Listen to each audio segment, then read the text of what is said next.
Hello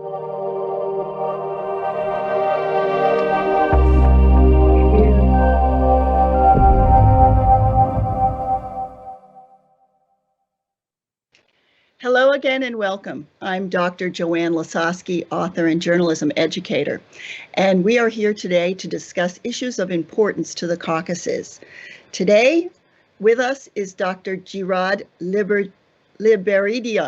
It's kind of French, Libaridian, historian and advisor to the former president of Armenia, former deputy foreign minister of Armenia, emeritus professor from the University of Michigan, and co-founder of the Zoryan Institute of Contemporary Armenian Research and Documentation.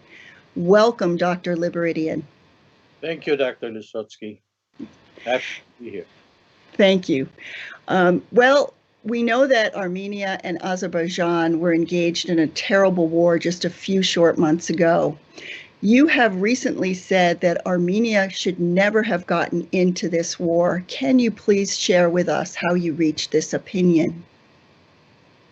Well, it's quite simple. It is the evolution of power relations between Armenia, the Armenian side, that includes Karabakh, and the Azerbaijani side. That is, while in early 1990s, Armenia was able to win on the battlefield, we knew that as time went on, the power relations would shift. And it was very clear that it was shifting, so that by the time we get to 2010, it becomes extremely difficult to imagine that Armenia will be able to keep up with Azerbaijan, particularly having in view the following. Azerbaijan had friends that were friends unconditionally, that provided Azerbaijan with not only diplomatic, political, but also military, technological assistance. Armenia did not have such an unconditional friend. Azerbaijan had Turkey, Azerbaijan had Pakistan, Azerbaijan had Israeli assistance. Armenia did not. Armenia had only Russian assistance, and that was not applied to Karabakh. So even the defense treaty that Armenia had, that we negotiated at the time in 1997 with Russia, did not apply to Karabakh. So as we saw in many of the skirmishes, many of the small wars, let's say, 2016, 2020, or 2019, Russia never supported the Armenian position when the fighting was in the territory of what was considered territory of Azerbaijan. So it was evident that Armenia could not neither compete, neither financially, nor militarily, nor in terms of human resources. So it was obvious that it's not a war we should have gotten in, because the chances of winning that war were far less. So thank you, Dr. Libaridian. Now, can you please share with us what you think can be done at this point to bring peace to this region? What can all sides do? Well, the essential thing I think to do is first, for the Armenian side, it's obvious. Well, there's a declaration, ceasefire declaration, which is more than a small document, but less than a treaty. It determines certain things, it leaves others very vague. So the question is, will Armenia and Armenians in general accept the fundamentals of that declaration, or will they reject it, or will they accept some and reject other elements? So this is the fundamental question that Armenia is facing now, and the authorities of Armenians in Karabakh. They have to decide what to do with this. The road to peace, I think, begins with Azerbaijan. If Azerbaijan behaves as a conqueror, demeaning and humiliating and threatening and causing fear that there could be further action by the Azerbaijani and maybe Turkish armies, then it may be the absence of war, but it will not be peace. So if we're looking for the absence of war, then it is possible to have it. But if we're looking for peace, which would include possibly a gradual integration of Armenia in the region and development of normal relations, even if not necessarily friendly relations to begin with, but leading to friendly relations. If that is to happen, then Azerbaijan has to behave somewhat differently. There are some signals that the government there understands this, but most of the signals that are coming are not supportive of this view. Like just a day or two ago, the opening of the park in Baku, where you have the representation of Armenian soldiers in humiliating positions, where we have the shooting at farmers in the Karabakh area from Azerbaijanis to Armenians. Well, there are too many of these signals that are not the right signals. They don't reflect the right attitude. But I think that is this is important not only in general, but also if in Armenia you have people who say, well, we should accept this declaration. It's a document. We have to respect and see what we can get out of it. What is the maximum we can do? Then the Azerbaijani behavior is not encouraging those people. Mm-hmm. It is giving arguments to the people who want to go back to war, who want to think of getting back what they lost. So you see, there's a degree of responsibility which is beyond the border of Azerbaijan. So do you have any hope at all for the Minsk group in negotiating a lasting peace in that region? I don't really think so. I don't think it is now the Minsk group that's going to negotiate whatever is left to negotiate. I think it will be largely Azerbaijan, Russia, to some extent Turkey, and hopefully Armenia will have something to say in what remains. The question is, what is the issue that remains? The conflict and all the negotiations all these years were on two major issues. One is the status of Karabakh, and that has two parts. One is it part of Azerbaijan or is it outside of Azerbaijan? Okay? This was the question of the status. The first part of the status. The second part is, if it is part of Azerbaijan, in what capacity? Will it be there as it was, let's say, until 1988, as an administrative political unit known as an Armenian Karabakh? Or will it be just as Armenians, as Azerbaijani citizens, with at best cultural autonomy, meaning the rights of as an ethno-religious minority, just as is the case in Turkey? Armenians have extraterritorial cultural autonomy. That is, they have their church, they have their schools, they have their newspaper, they have the right to organize themselves as an Armenian community, but there's no territorially defined Armenian area, district, or anything. So the status issue, most people are not aware of this, the two-tiered issue. In or out of Azerbaijan, and if in, then what? In what? But is it possible that an outside group like the Minsk group can have any impact on this, because it's such a territorial specific issue that can an outside force make that much of a difference? Or does Armenia and Azerbaijan have to step up and find a way to foster peace together?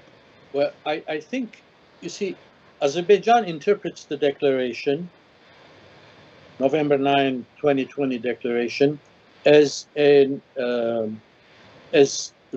resolved the first part of the status issue. Mm-hmm. It is part. Russia, the mediator, has recognized, has insisted that it is part of Azerbaijan. So has the Minsk Group. Okay? The Minsk Group has, from the beginning, insisted that Karabakh is part of Azerbaijan, unless there's an agreement for Armenians there to be given the chance for a referendum and for Azerbaijan to accept the result of that referendum. But it is always conditional on Azerbaijan accepting the fact of a referendum and the result of a referendum. And that has not happened. So the Minsk Group is going to negotiate what? Once it is accepted that it is part of Azerbaijan, and the declaration, I think, implies it, then it becomes very, and Russia insists on it. Mm-hmm. That's why it says it didn't go into the war because it was on Azerbaijani territory. That's what President Putin said a couple of times. So then the question is, does Azerbaijan care about the Minsk Group determining or helping to determine what remains? Maybe yes. Maybe yes. I don't know. But given the current situation between the US, Europe, the West, and Russia, I doubt that there will be any areas left, if they go this path, any areas left for coordination. There's, there's too much of an issue. Thank you, Dr. Libaridian. I would like to talk a little bit about Prime Minister Pishinyan. And he's been much maligned for his handling of this war. It's been suggested by the former president that he started the war, he instigated it. You have said that he entered the war only with a plan for war and not a plan for peace. What did you mean by that statement? Well, my statement was slightly different. Okay. Mine was that they took their chances with war rather than with peace. Okay. He had a plan for peace. You see, everyone has a plan for peace. There's no one who doesn't like peace, except everyone wants it on its own terms, on his own terms, on her own terms. And that's where the problem is, not whether they want peace or not. Even Soviet Union kept peace for so many decades, right? But it was on its own terms. And Artsakh, the Armenians in Karabakh want peace. Of course they want peace, but they want it on their own terms. And the tragedy of Armenian policy has been that since their Bedrosian, that those terms have included insisting on resolving the status of Karabakh now, anytime we're negotiating, as well as saying that status cannot be a Karabakh in Azerbaijan. So once you insist on that, and on the other side will never accept, then whatever else happens is detail. So at the end, Pashinyan opted for, he took chances with war. Mm-hmm. He had a peace plan, but the peace plan did not include any possibility of success, did not have any possibility of success. So whether he should stay or go is up to the people of Armenia, and I'm glad they're going to have an election. Right. Whether the election will resolve the question which way to go with regard to this November 9 declaration, I don't know. Whether the result will be anything definitive, whether this issue will be discussed as it should be discussed, so the public, the people who are voters, know what are the choices, who will go which way, right? Whether that will happen or not, I don't know. Now, Pashinyan, for me, the question is this. Armenia needs to deal with this situation with a very clear policy that has a future.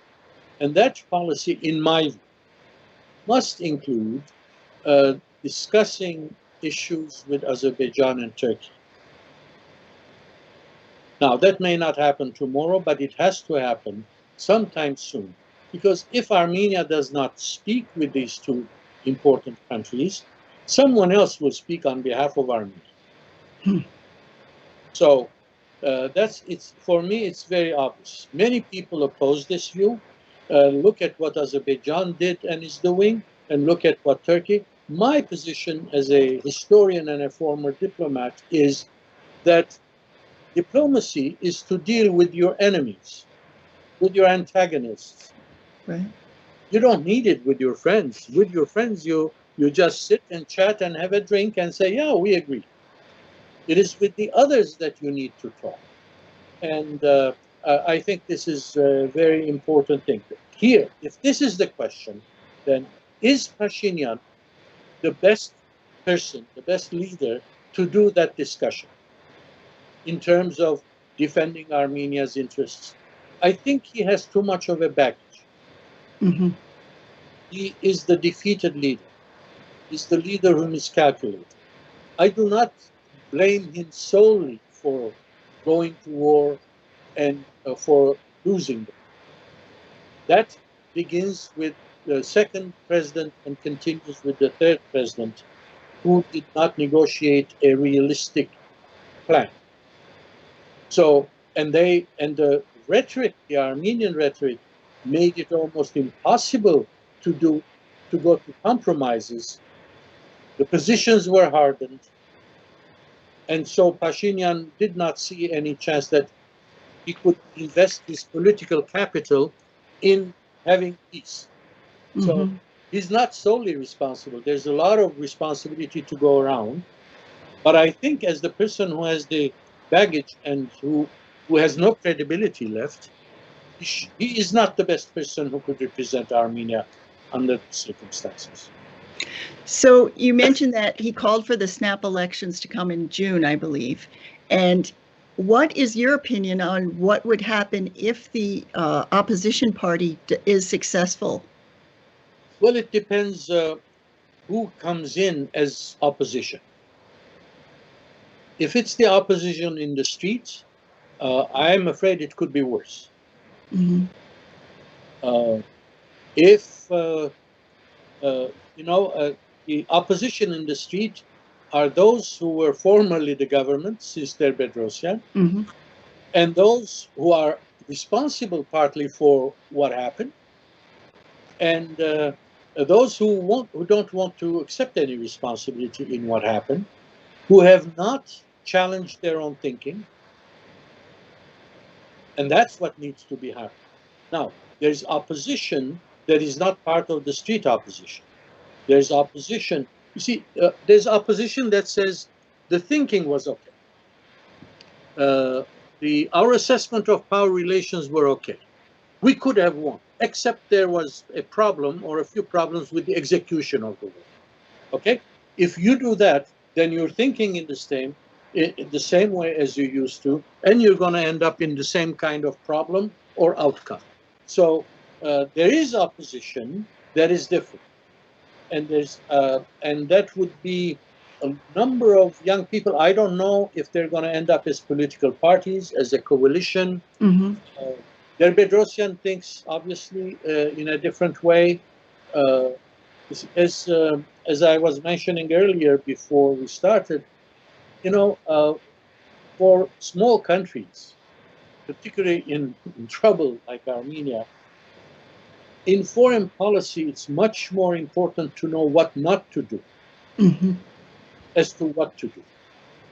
And there are certain things we should not do. And unfortunately, the dominant thinking, it doesn't go in that direction. I want to talk a little bit about, you mentioned what happened in Baku yesterday with the military museum, I believe. And also yesterday, President Aliyev said that he discussed with Russia the Russian Iskander missiles that were fired from Armenia during the war. And now he's waiting for a response from Russia. How would you comment on that issue? Well, I don't think it's the most important issue. Okay. I don't have the details. I understand that the Iskander missiles were not permitted to be used against Azerbaijan. That's why they didn't explode. That's my understanding. But this is a very technical issue, and part of it is probably security-related, state secrets, and that are not shared with me. So I'm not ready to comment beyond that. Well, and this gets into the issue of Turkey and Russia and the large role that they played in the conflict as backup, essentially. And why, Dr. Libaridian, do you think these two countries were so engaged in this conflict on each side? Well, Turkey has been engaged for a long time as a brother, a cousin of Azerbaijan, as a country that is obsessed with territorial integrity. So for them, the Karabakh issue has been an issue from the beginning. Mm-hmm. In fact, when I was working in Armenia, I was the chief negotiator with Turkey. And in 92, 93, we came very close to signing a protocol for the establishment of diplomatic relations, except for the military developments on the ground. When Turkey said, you know, we understand what you're doing in Karabakh, etc., but not what business do you have in Azerbaijan.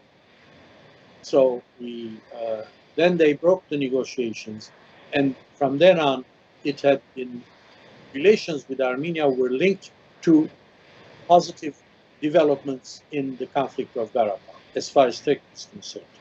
So eventually, that involvement became much deeper, political, diplomatic, military, etc. So for Turkey, it's obvious. Turkey is also led by a man who has great ambitions. Ambitions both in the sense of neo-Ottomanism, ambitions in the sense of pan-Islamism, ambitions in the sense of pan-Turanism, pan-Turkism. So I'm not sure which is more important than the other, but history tells us that in Ottoman and Turkish history, these various ideologies and personal ambitions combine to be important here or to be important in that sense. So the combination of these brought Turkey much closer to Azerbaijan and practically a participant in the war. Mm-hmm. Now, so it has an interest in the region, it has an interest in Azerbaijan. It wanted to make sure that Armenia could not succeed in the long run in keeping Karabakh. So this has been a cause for Turkish involvement. And Russia has done the same thing. Russia has always considered South Caucasus its own bailiwick, its own backyard. So, but Russia also had another larger goal, to get rid of Western presence in the South Caucasus. Pipelines, etc., investments in Azerbaijan, fine, but not security arrangements. And I think they got together, Russia and Turkey, in order, each one pursuing its own. So Russia said to Turkey, okay, I can give you a piece of the pie, but you will agree to getting rid of the Minsk Group, US and Europe as players in the field. This was a deal. And now, it does mean that Turkey and Russia agree on everything. They have rivalries, they have confrontations in other parts of the larger Near East and maybe Europe. But, you know, they go to the extent that they can go together, they will go together. Russia has achieved the minimalization of Western participation in arranged security arrangements in some cases. Turkey has achieved a little bit more in its attempt to become more of a player in the region. Russia has achieved a kind of decreasing the value of Georgia for the region, punishing Georgia, right? Because a major part of the ceasefire agreement is opening communications from the south of Armenia, from mainland, let's say, Azerbaijan to Nakhchivan, right? The Meri, this area, the Lachin area, and so this is a major breakthrough for Russia and for Azerbaijan. So, but the West has nothing to say about it. Right. This, yeah. Well, thank you, Doctor. What price is Armenia paying for its protection or with Russia, and what price are they paying, do you think? Yes, you know, small countries pay a price, of course, for their protection. Azerbaijan may be paying a price for its dependence on Russia, on Israel, right? Mm-hmm. Azerbaijan may still have some dependence on Russia for some things. So that's one part of it. But I would say that before we talk about the price, we would say, why was it important for Armenia to have Russian protection to begin with? You see, when the Soviet Union broke up, Russia had a base in what is now Gyumri, right? Right. Next to Turkey.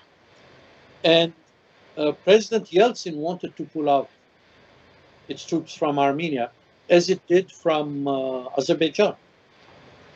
And it was us who asked Russia to stay.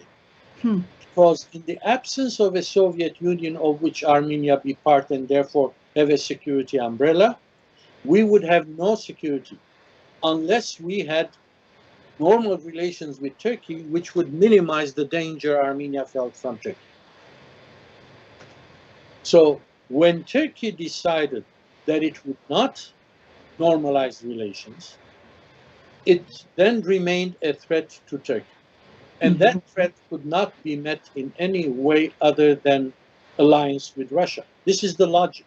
So it was Turkish behavior to some extent, and to some extent Azerbaijani behavior, but largely Turkish, that pushed Armenia toward the Russian alliance, which was signed in 1997, mind you. So we need to understand why that dependence. And now the question is that Azerbaijan, having come closer to the Armenian border in the south, which is the soft spot for Armenia, and Turkey having been engaged more forcefully and intensely with Azerbaijani armed operations, then the threat is much more. Right? So one of the losses of this war for Armenia was a bit more of its sovereignty. To Russia. Yes. Yeah. So is there any chance that this revenge rhetoric going on both sides will continue through the June election? And do you see any perspective for a return to military confrontation? Does Armenia have the capacity to fight again? I personally don't think so. Okay. I personally don't think that the Armenian army or armed forces are capable of restarting. Now, if they are forced to go into a war, then they'll fight. But I do not believe that any reasonable commander, whether the political command or army command, will want to go to war at this time. So that is easier to answer than the question on the rhetoric. Right. You know, if you study the rhetoric, there's the rhetoric of the loser, which Azerbaijan was for many years, and that was done on the basis of anti-Armenian hatred, not just political, but hatred of Armenians. And then there's the rhetoric of the victor, which Azerbaijan is now. And the roles have been reversed. The problem is that legitimation of power is so much part of this conflict in each country. That is, extreme rhetoric is used to defend oneself in government against charges of being soft, of selling out, of the various charges. So, in my view, and this applies to rhetoric in Turkey too, extreme rhetoric has many reasons. Maybe because you don't want to accept realities, so you compensate for it. Extreme rhetoric is to play on the emotional strings of people, etc. But in this case, and in a lot of cases, extreme rhetoric is countries depend mutually on extreme rhetoric. That is, I justify my extreme rhetoric by the rhetoric of Aliyev, and Aliyev justifies his extreme rhetoric on the basis of Armenian rhetoric, and the same with Turkey. So this is quite a bit of a domestic issue as well, and the question of legitimation of power. Pishinyan could have gone toward a better solution or compromises, but it required a lot of investment of his political capital, and he didn't want to do it. He would be very open to charges from the nationalist, extremist politicians, and that would have threatened his domestic agenda of judicial reform, political reform, institution of democracy, institutionalization of democracy, etc. So people calculate. And in Azerbaijan, it is possible that President Aliyev is consolidating his political position by being part of and encouraging the extreme rhetoric, so that people are basically drunk with the victory of it all, as opposed to creating an atmosphere where you could sit and talk and see if you can resolve the remaining issues. I want to close by asking you about something hopefully positive about the Nakhchivan Railway. It's a politically sensitive area, the juncture of the borders of Azerbaijan, Armenia, and Iran. President Aliyev has proudly announced the beginning of this project last month. Now, Prime Minister Pishinyan also declared his support because of the positive economic impact. Do you see promise for this project at the Nakhchivan Railway? Well, I think so. First of all, it is part of the declaration, November 9.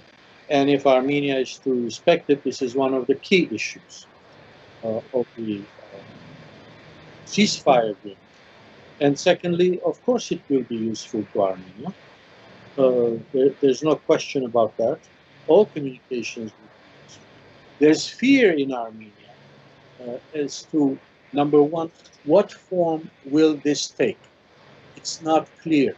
It is possible that President Aliyev is interpreting it differently than the Russians, who are supposed to provide the security.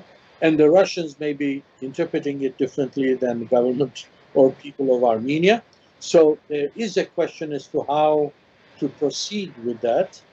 But in a larger sense, the opening of communications is being opposed by many groups, saying that that will mean another form, economic form of invasion of Armenia, and maybe other dimensions to it.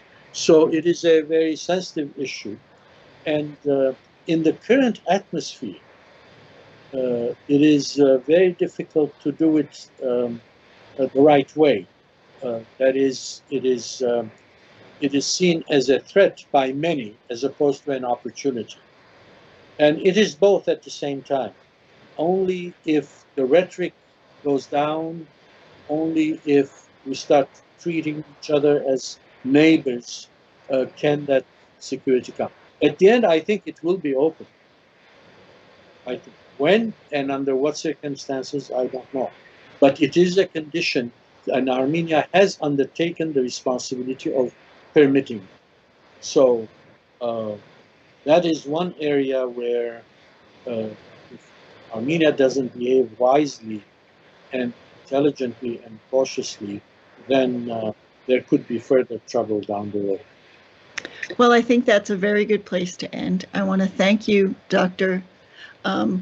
Libaridian, and I appreciate your time. Thanks very much. Thank you very much, Dr. Wysotsky. I hope this explains a few things and it helps all of us think through this very complex problem in very difficult times. Thank you. Thank you.